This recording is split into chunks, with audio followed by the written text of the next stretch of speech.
Alright, so I let my wife trick me into this first and foremost.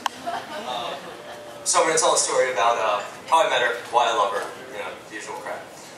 So, the first time that I really made her pay attention to her, we're at a graduation party for a mutual friend. And I had just broken up with a boyfriend, because, you know, my sexuality is confusing. I knew her as the person who was seeing my ex-girlfriend. Again, confusing.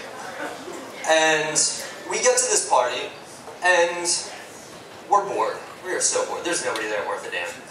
So, we start talking, and we realize that we're actually kind of interested by each other. And I start talking about the new girlfriend. And then she starts talking about the new boyfriend. To make that long story short, we go on many, many dates and get married. But after we get married, we realize that we have met many, many, many times before. For example, there was the time that we both got blackout drunk at a club, and I drove us there because the same ex-girlfriend at the time calls me up and says, there's this wonderful girl, oh please, Drew, take me there, take me to see her, take her out with me. Yeah, right. I guess, since you said so nicely. So, I drive all the way out to Plymouth Meeting to pick her up, and then all the way down to South Philly after working a 16-hour shift in retail and Christmas.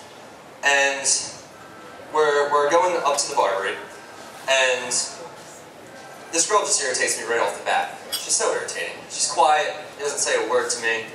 She passively looks at my ex-girlfriend, who is now my best friend at this point in the story.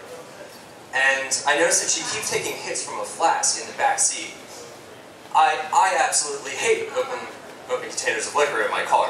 I hate it for very obvious reasons. Well, she continues to drink.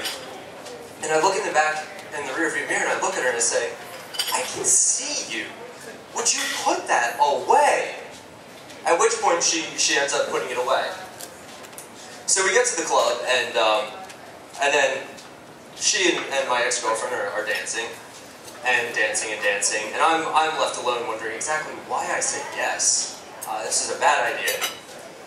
And they disappear for quite some time and come back, and years later, after we're married, she looks at me and says, you know, if you'd been interesting that night, I would have disappeared with you.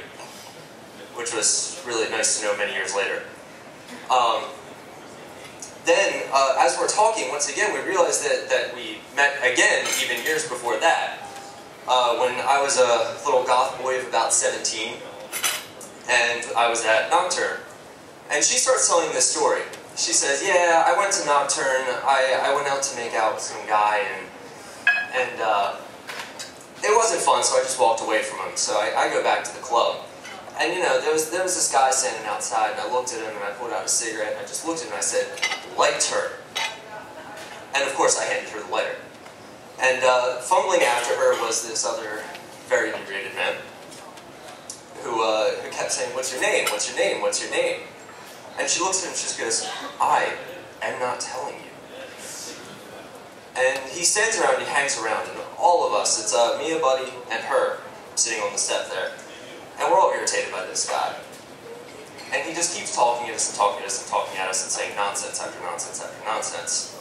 And eventually he seems to hit her limit. And when he looks up in the sky and says, aren't the stars so beautiful? I do not care about the stars.